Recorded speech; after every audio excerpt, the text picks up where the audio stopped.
about your mentors. Oh my gosh, I have had so many wonderful mentors in my life. And one woman who's coming to mind right now is Jean Cooper. Jean Cooper is on The Young and Restless. I met her with the Home Shopping Network. She was one of my guests when I was a host there, and she had a jewelry line. She plays Catherine Chancellor Sterling on The Young and Restless.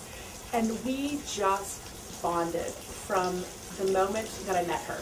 She's got a wonderful sense of humor. She has the wisdom of just, eagles.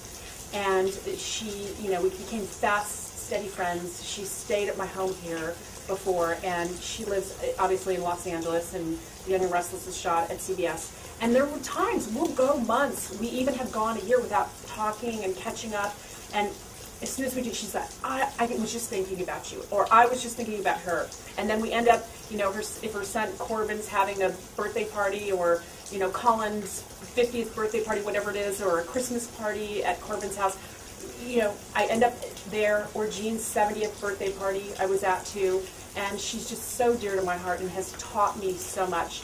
And she told me a long time ago with real estate in this house, she would say when I was moving back to LA, she said, don't ever sell that house. And anyone out there that knows Catherine Chancellor Sterling knows that finger. And she put up that finger and was like, don't ever sell that house. And I said, but I need to get back to LA to work. And she said, I didn't say live here. I said, don't sell that house. Great advice. Great advice. So, I adore her. She's just a blast. Michelle, when you look back over your own life, what are you most proud of? Okay, first thing that comes to mind, what I'm most proud of is helping people. And what touches my heart more than anything I've ever done, and I have had some amazing experiences with people, hosting the Grammys at the House of Blues, or, Sting is there, whoever's there, and the most rewarding thing is creating a junior achievement program for the Chichi Rodriguez Youth Foundation, and having kids' lives be changed and touched. I started writing a book years ago, and it was called Teen Esteem and Your Inner Beauty. I thought when I came to Home Shopping, at the time the president of Home Shopping was Mark Bozak, and he was saying to me, now this is going to be culture shock for you, coming from LA to Florida. And I said, well, you know what? I love it. You have the water. It's so beautiful here. And I'm going to finish my book. I know, well, of course I didn't have any time to finish the book, but what I did do is take that book and use it to create a self-esteem program for the Chichi Rodriguez Youth Foundation. And I touched kids' lives forever. And there's nothing like that. I have goosebumps right now as I'm repeating it. Or when I get somebody that I'm coaching, and maybe they've read my products or have seen something has moved them to have made a change in their life and has taken them somewhere other than where they thought they were going. Maybe they were going through a really hard time, and this got them through and got them to the other side. And I hear those stories all the time, and that's what means so much to me. I love it. It sounds like you've done more than just become Miss America. So what's next for you, Michelle? Well, I can tell you my life's purpose and my mission is to help people grow their business, find their passion, and I really feel through this hard economic time that we're going through right now, we're going to find our way through that. And we're going to find our way through that through entrepreneurship. And the way that we're going to do that, because America was built on entrepreneurism. People come from all over the world to have a life here. And it's easy, and they can do it, and they have great success stories, okay? So we're going back full circle. That is what this country's built on. And my job is, because I know how to do it, I have built businesses. I have been out there. I have done all of this stuff. So every single person who will listen, anyone that I can get in front of that will listen to me, I will help them. And I will teach them what I know from mistakes, from victories, and I will help you grow businesses, get out there, be an entrepreneur, and have a successful life with your finances.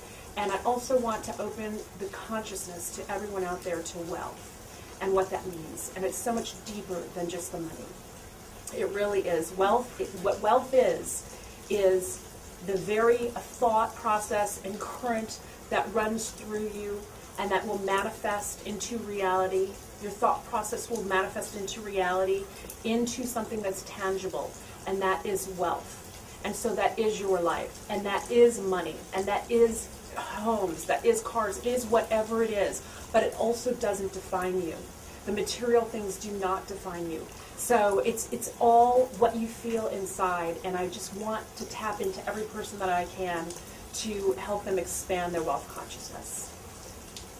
Michelle, what would you say to those women out there right now that are maybe sleeping on their sister's couch or going through any transition in their life? What piece of advice can you give to them to help them do what you've done?